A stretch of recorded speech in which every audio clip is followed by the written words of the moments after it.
நிச்சயமாக நந்தவனத்தில் காமரூபியாக இருந்தபோது பல ஆயிரம் வருடங்கள் வாழ்ந்தாய். கிருதயுகத்தில் என்ன காரணம், ஏன் அந்த நிலையை விட்டு பூமிக்கு வந்தாய்? உறவினர்கள், நண்பர்கள், சுற்றத்தார் ஆகியோர் செல்வம் குறையும்போது கைவிடப்படுவது போல புண்ணியம் குறைந்த மனிதனை தேவர்கள் கைவிடுகிறார்கள். எப்படி புண்ணியம் குறையும்? எனக்கு குழப்பமாக இருக்கிறது. அவர்கள் யாரை அடைகிறார்கள்? அதை எனக்கு சொல்லுங்கள்.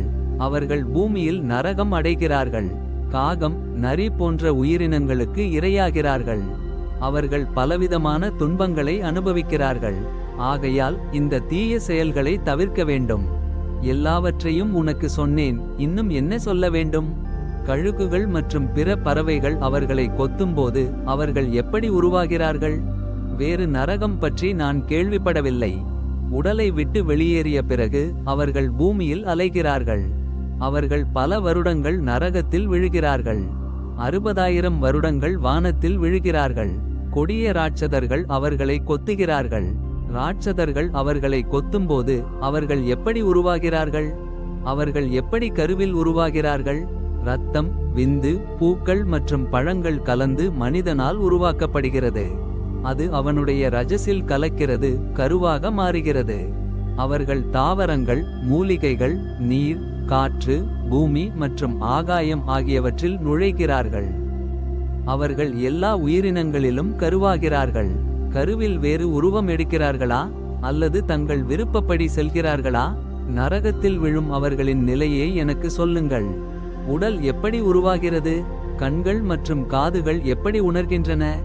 எல்லாவற்றையும் எனக்கு சொல்லுங்கள். காற்று கருவை வளர்க்கிறது. அது ரஜசில் கலந்து கருவை வளர்க்கிறது. பிறக்கும்போது மனிதன் 6 புலன்களுடன் பிறக்கிறான்.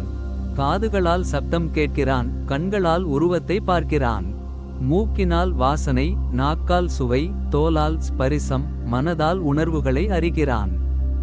உடலில் 8 விதமான வளர்ச்சி நிலைகள் உள்ளன. உடலை எரித்தாலும் புதைத்தாலும் அழித்தாலும் ஆத்மா எப்படி உணர்கிறது? அவன் தனது செயல்களின் பலனை அனுபவிக்கிறான்.